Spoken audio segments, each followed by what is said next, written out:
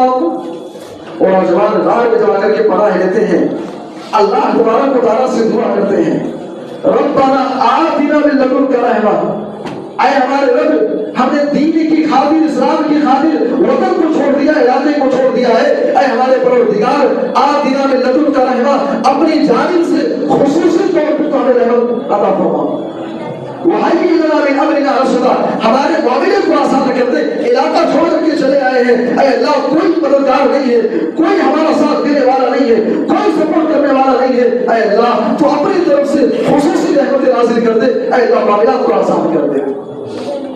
اگر آپ بیمار ہیں, آپ علاج کروائیے, لیکن علاج کے ساتھ ساتھ, دوا کے ساتھ ساتھ آپ دعا کا سہارا ضرور لیجیے. اصحاب کہف کے واقعے سے چیزیں آپ کو یہ سیکھنے کو ملتی ہے. وہ نوجوان غار کے اندر جا کر کے پناہ لے لیتے ہیں. پھر کیا ہوا, جس غار کے اندر وہ لوگ پناہ لیے ہوئے تھے, ایک عجیب و غریب بات میں آپ کو بتاؤں, جو یوپی اور بہار کے رہنے والے ہیں وہ اس چیز کو اس چیز سے سمجھیں گے. یوپی اور بہار کے اندر, ممبئی کے اندر تو ایسا واقعہ ہوتا نہیں ہے, یوپی اور بہار میں جو مکانات بنتے ہیں تو ان کا جو مین دروازہ ہوتا ہے, عام طور سے آپ دیکھیں گے جو پورب کی طرف دروازہ کھلتا ہے یا پچھم کی طرف دروازہ کھلتا ہے تو گرمی کے موسم میں اور برسات کے موسم میں بڑی پریشانی ہوتی ہے. لیکن وہی دروازہ اگر شمال یا جنوب میں ہو تو پھر برسات میں سے برسات کا ڈائریکٹ پانی گھر کے اندر نہیں آئے گا, یا گرمی کے موسم میں ڈائریکٹ دھوپ گھر کے اندر نہیں پڑے گی. وہ نوجوان جس غار کے اندر ٹھہرے ہوئے تھے, مفسر کہتے ہیں اس کا دروازہ جو ہے وہ شمال کی طرف کھلتا تھا, شمال کی طرف دروازہ کھلتا تھا. اچھا, اس کی حکمت کیا تھی, جب سورج نکلتا تھا تو سورج کی روشنی ڈائریکٹ ان کے اوپر نہیں پڑتی تھی, اور برسات کے موسم میں ڈائریکٹ پانی بھی ان کے اوپر نہیں آتا تھا. نوجوان غار کے اندر پہنچے, اللہ تبارک و تعالیٰ نے ان کے اوپر نیند کو طاری کر دیا. سارے کے سارے نوجوان سو گئے, سارے نوجوان سو گئے بھائی. سورج نکل رہا ہے, ڈوب رہا ہے, نکل رہا ہے, ڈوب رہا ہے, موسم تبدیل ہو رہے ہیں, سب کچھ ہو رہا ہے, علاقہ تبدیل ہو گیا, بادشاہ تبدیل ہو گیا, سب کچھ بدل گیا, سڑکیں بدل گئی, مکانات بدل گئے, پورا کا پورا ماحول تبدیل ہو گیا. 309 سال کے بعد ان کی آنکھ کھلتی ہے, ایک دو دن نہیں, 309 سال کے بعد. وَلَبِثُوا فِي كَهْفِهِمْ 300 سِنِينَ وَازْدَادُوا تِسْعًا, 309 سال کے بعد ان کی آنکھ کھلتی ہے. اللہ اکبر. آج ہم کتنے ہی تھک جائے بھائی, ایک دن, 2 دن, 24 گھنٹہ, 36 گھنٹہ, بہت سو جائیں گے 48 گھنٹہ, اس سے زیادہ ہم سو نہیں سکتے ہیں. ہماری باڈی جواب دے دے گی. اللہ تبارک و تعالیٰ کا کرنا ایسا ہوا, وہ نوجوانوں نے اللہ کے لیے حکم کو چھوڑا, غار کے اندر آئے, اللہ نے نیند کو طاری کیا, 309 سال تک کنٹینیو سوتے رہے, اور 309 سال کے بعد جب بیدار ہوتے ہیں, بیدار ہونے کے بعد ان کو بھوک لگی تھی, بیدار ہوئے, آپس میں سوال کرتے ہیں, قالوا کم لبثتم, غار کے اندر کتنے وقت سوئے رہے بھائی, آپس میں ایک دوسرے سے پوچھ رہے ہیں, کم لبثتم, غار میں کتنی دیر ٹھہرے رہے. قالوا لبثنا یوما او بعض یوم. ان لوگوں میں سے 2 جماعت تیار ہو گئی, ایک گروہ کہنے لگی بھائی ہم ایک دن سوئے تھے یا دن کا بعض حصہ سوئے تھے. اللہ اکبر 309 سال سوئے رہے اور 309 سال کے بعد جب بیدار ہوئے تو ان کو احساس ایسا ہو رہا ہے, ان کو ایسا فیل ہو رہا تھا کہ گویا کہ ہم صبح سوئے تھے شام کو اٹھ گئے ہیں, یا صبح سوئے تھے اور ابھی اٹھ رہے ہیں تھوڑی دیر کے بعد. اس کے بعد نوجوان کہتے ہیں کہ بھائی یہ سب فالتو کی بحث ہے, ایسا کرتے ہیں اپنے میں سے کسی ایک آدمی کو بازار بھیجو, ایک آدمی کو بازار بھیجو اور جائے وہ فلیکن ایواز کا معامل جائے مارکیٹ میں دیکھے مارکیٹ کے اندر کوئی اچھا کھانا ہے تو اچھا کھانا لے کر کے آ جائے. یہاں ایک پیغام ہمارے اور آپ کے لیے بھی ہے بھائی کہ آپ گھر کے اندر کھانا کھاتے ہیں بہت اچھی بات ہے, لیکن جب آپ مارکیٹ میں یا کسی ہوٹل میں آپ کو کھانا کھانا ہو تو آپ ذرا اس ہوٹل کے بارے میں آپ جائزہ ضرور لے لیجیے کہ یہاں پہ جو کھانا بنتا ہے کھانا کیسا ہے, حلال ہے کہ حرام ہے, کیا بنتا ہے کیسے بنتا ہے, اس کا جائزہ آپ ضرور لیجیے. 309 سال کے بعد بیدار ہوئے ہیں, دماغ میں ان کے کیا چل رہا ہے, کھانا کھانا ہے لیکن کھانا کچھ بھی نہیں چلے گا. فَلْيَنْظُرْ أَيُّهَا أَزْكَىٰ طَعَامًا, پاکیزہ کھانا ہونا چاہیے, حلال کھانا ہونا چاہیے. ایک نوجوان کو بھیجتے ہیں, ایک نوجوان چند سکے لے کر کے مارکیٹ پہنچتا ہے, دکاندار کو لے جا کر کے پیسہ دیا, دکاندار دیکھتا ہے حیران ہے, 309 سال کی معمولی نہیں ہے, پورا علاقہ تو تبدیل ہو گیا تھا. اور اس نوجوان کے بارے میں اور لکھتے ہیں کہ نوجوان جب گھر سے باہر نکلا تو کیا دیکھتا ہے, سڑکیں تبدیل ہیں, ایک مکانات الگ بنے ہوئے ہیں, اس کی سمجھ میں نہیں آ رہا ہے. وہ سمجھتا ہے کہ بھائی لگتا ہے نیند سے اٹھا ہوں, میں سو کر کے اٹھا ہوں, اس لیے دماغ کام نہیں کر رہا ہے. دکاندار کو پیسہ دیا, دکاندار کو کرنسی سمجھ نہیں آ رہی کون سی کرنسی ہے. دوسرے دکاندار کو دیا, تیسرے کو دیا, چوتھے کو. اس طریقے سے پوری مارکیٹ کے اندر چرچا ہو گیا بھائی اس کو لگتا ہے کوئی خزانہ مل گیا ہے, ضرور اس کو کوئی خزانہ ملا ہے. پوچھ تاچھ شروع ہوئی, بادشاہ کے دربار میں لے جایا گیا. 309 سال سے پہلے جب وطن سے نکلے تھے, علاقے سے نکلے تھے, تو جو بادشاہ تھا وہ مشرک تھا, لیکن 309 سال کے بعد جب بیدار ہوئے ہیں تو جو بادشاہ ہے وہ بادشاہ ایمان والا تھا. بادشاہ کے دربار میں پیش کیا گیا. بہرحال تفصیل کا واقعہ ہے, نوجوان نے بالآخر مجبور ہو کر کے اپنا واقعہ بیان کیا کہ ہم ابھی کل ہی کی بات ہے, علاقے سے نکل کر کے ہم گئے تھے, بادشاہ پر ظلم چل رہا تھا. لوگوں نے بتایا کہ کافی عرصہ گزر چکا ہے, وہ بادشاہ مر چکا ہے. اس کے بعد اس نوجوان کے پیچھے پیچھے بادشاہ اور وقت کے جو لوگ تھے اس کے پیچھے پیچھے آئے. اس نے بتایا کہ ہمارے اور بھی ساتھی ہیں جو غار کے اندر فلاں جگہ موجود ہیں, اور نوجوان آتا ہے, اور نوجوان آنے کے بعد وہ غار کے اندر داخل ہوتا ہے, غار کے اندر داخل ہوا اور اس کے بعد پھر اندر جاتا ہے. اللہ تبارک و تعالیٰ نے سارے لوگوں کے اوپر اللہ نے نیند کو طاری کر دیا, اللہ نے موت کو بھی طاری کر دیا. سارے نوجوان ہو گئے.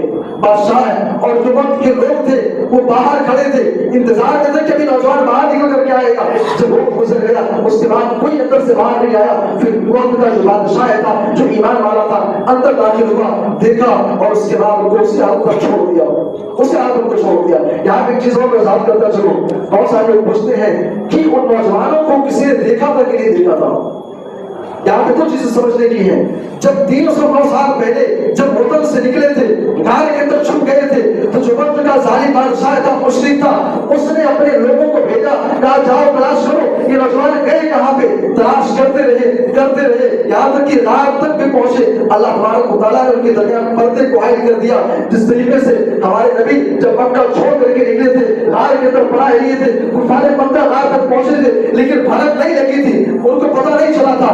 ایسے ہی وہ نوجوان جب غار کے اندر چھپے جا کر کے اس وقت بادشاہ نے یا کسی نے ان کو نہیں دیکھا تھا, لیکن 309 سال کے بعد جب بیدار ہوئے تو وقت کا جو بادشاہ تھا اس بادشاہ نے ان کو دیکھا تھا.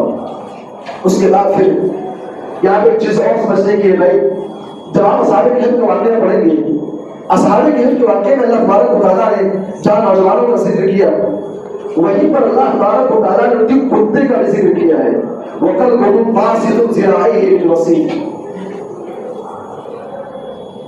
غور کرنے کی بات یہ ہے کہ قرآن حکیم ایمان والوں کا تذکرہ کر رہا ہے, اور ایمان والوں کے ساتھ جو کتا اس دروازے پر بیٹھا ہوا تھا, غار کے دروازے پر, اللہ نے کتے کا بھی ذکر کیا.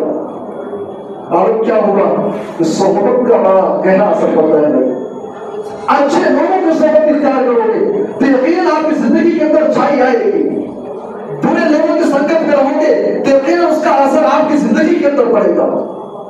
نوجوان ایمان والے تھے, وہ کتا ان کے ساتھ صرف دروازے پر بیٹھا رہا, صحبت کا یہ اثر پڑا کہ اللہ تبارک و تعالیٰ تعالیٰ نے اس کتے کو قرآن حکیم کا ایک حصہ بنا دیا، اور جب تک قرآن حکیم کی تلاوت کی جائے گی تب تک اس کتے کا بھی ذکر ہوتا رہے گا۔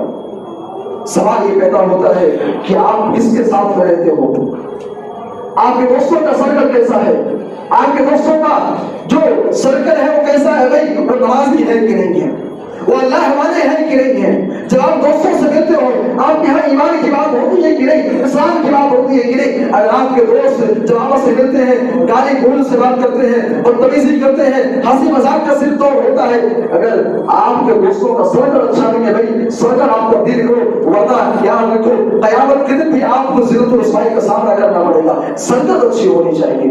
اور یہاں پہ ایک چیز اور سمجھنے کی ہے، جب نوجوانوں کے بارے میں پتہ چلا تو جو وقت کا بادشاہ تھا، ایمان والا تھا، تو لوگوں کے درمیان یہ اختلاف پیدا ہوا کہ نوجوان یہ اللہ کی نشانی میں سے نشانی ہے بھائی، 300 سال کے بعد بیدار ہوئے ہیں، ایسا کرتے ہیں جہاں پہ ٹھہرے ہوئے ہیں اس رات پر ایک مسجد کی تعمیر کی جائے، لَنَتَّخِذَنَّ عَلَيْهِمْ مَسْجِدًا، اس جگہ پر ایک مسجد کو بنایا جائے۔ بہت سارے لوگ اسی آیت کریمہ کے ٹکڑے کو لے کر کے کہتے ہیں کہ قبر کے اوپر مسجد کو بنانا جائز ہے، یا مسجد کے اندر قبر کو یا مردے کو دفن کرنا جائز ہے۔ میرے بھائی اور دوستوں یہ طریقہ صحیح ہے، یہ طریقہ صحیح نہیں ہے۔ اسلامی شریعت میں یہ چیز حرام ہے، ناجائز ہے۔ نہ تو مسجد کے اندر کسی کو دفن کیا جائے گا اور نہ قبر کے اوپر مسجد کو تعمیر کیا جائے گا۔ قرآن حکیم اس کی واقعہ بیان کر رہا ہے کہ ان لوگوں کے درمیان ایسی گفتگو ہوئی کہ ہم یہاں پر مسجد کی تعمیر کریں، حالانکہ اللہ کے نبی کی زندگی کا آخری مرحلہ ہے، آخری ٹائم ہے، سوموار کا دن ہے، صبح کا وقت ہے، اللہ کے نبی زندگی اور موت سے لڑ رہے ہیں۔ آخری مرحلے میں اللہ کے نبی صلی اللہ علیہ وسلم نے جن چیزوں پر آپ نے گفتگو کرتے ہوئے آپ نے بہت ساری چیزوں کا آپ نے ذکر کیا تھا، انہی میں سے ایک چیز یہ بھی تھی، اللہ کے نبی نے فرمایا تھا لعن اللہ الیہود والنصارى اتخذوا قبور انبیائہم مساجدا۔ آج ایسے ایمان والوں کو سمجھنا چاہیے اللہ کے نبی اپنی زندگی کے آخری مرحلے میں ایسے لوگوں پر لعنت بھیج رہے ہیں جو لوگ یہودیوں کے اوپر، عیسائیوں کے اوپر، کیونکہ انہوں نے اپنے انبیاء اور رسول کی قبروں پر انہوں نے سجدہ کرنا شروع کر دیا تھا، ان کو مسجد بنا لیا تھا۔ بہرحال جو لوگ یہ مسئلہ استعمال کرتے ہیں کہ قبر کے اوپر مسجد بنانا جائز ہے یا مسجد کے اندر قبر کو دفن کرنا جائز ہے، ان کا یہ طریقہ اور ان کا یہ استدلال درست نہیں ہے۔ یہیں پر ایک چیز یہ بھی سمجھنے کو ہے بھائی کہ صرف دلیل کا درست ہونا کافی نہیں ہے۔ ایک آخری بات بیان کروں گا میں، صرف دلیل کا کافی ہونا درست نہیں ہے، دلیل کے ساتھ ساتھ استدلال بھی آپ کا درست ہونا چاہیے۔ دلیل بھی صحیح ہو، استدلال بھی صحیح ہو۔ ایک مثال قرآن حکیم کا اپنے سامنے آپ رکھیے۔ اس دنیا کے اندر ایک ایسا فرقہ پایا گیا جو یہ کہتے تھے کہ نماز پڑھنا حرام ہے۔ اچھا ان کی دلیل بھی قرآن حکیم سے ہے، دلیل قرآن حکیم سے پیش کر رہے ہیں، کہہ رہے ہیں کہ نماز پڑھنا حرام ہے، نماز پڑھنا ناجائز ہے۔ فویل للمصلین، نمازیوں کے لیے ویل ہے جہنم میں، بھائی نماز نہیں پڑھتی ہے۔ اب آپ ذرا غور کریں، فویل للمصلین جو دلیل ہے جو قرآن حکیم کی آیت ہے، رب کا کلام جھوٹا نہیں ہے بھائی، قرآن کی آیت ہے، آیت بالکل صحیح ہے، لیکن جناب آپ کا استدلال صحیح نہیں ہے، جو مسئلہ آپ نکال رہے ہو یہ مسئلہ صحیح نہیں ہے۔ فویل للمصلین، آپ آیت کو پڑھو، کس کے لیے ویل ہے، کس کے لیے جہنم ہے۔ بہت سارے لوگ ہیں، قرآن حکیم کی ایک اور آیت ہے، کہتے ہیں لا تقربوا الصلاۃ، نماز کے قریب مت جاؤ۔ صرف ایک ٹکڑے کو لے لیا، نہ آگے نہ پیچھے، ایک ٹکڑے کو لے کر کے کہتے ہیں نماز کی طرف بچ جاؤ۔ دلیل صحیح ہے لیکن استدلال صحیح نہیں ہے۔ میرے بھائی کے دوستوں میں کہنا چاہتا ہوں کہ دلیل بھی صحیح ہونی چاہیے، استدلال بھی صحیح ہونی چاہیے۔ سارے کرام یہ اصحاب کہف کے واقعے کے تعلق سے چند باتیں تھیں، اور بہت ساری چیزیں ہیں ان کی تعداد کے تعلق سے، اور اس کے بعد پھر کہف کا جو غار کا جو معاملہ ہے وہ غار کہاں پر ہے، کیسے ہے، اور بھی کئی ساری چیزیں ہیں، لیکن ان چند چیزوں پر اکتفا کرتے ہوئے آئیے اللہ تبارک تعالیٰ سے دعا کرتے ہیں کہ اللہ تو ہمیں ایمان و اسلام والا بنا، اے اللہ تو ہمیں ایمان کے نام پر، اسلام کے نام پر قربانی دینے والا بنا، اے اللہ تمہارے دلوں کے اندر حقیقی معنوں میں صحابہ کرام جیسا جذبہ اور ایمان ہمارے دلوں میں پیدا فرما، اے اللہ جب تک زندہ اسلام پر خاتمہ ہو تو ایمان بالخیر پر آمین تقبل یا رب العالمین۔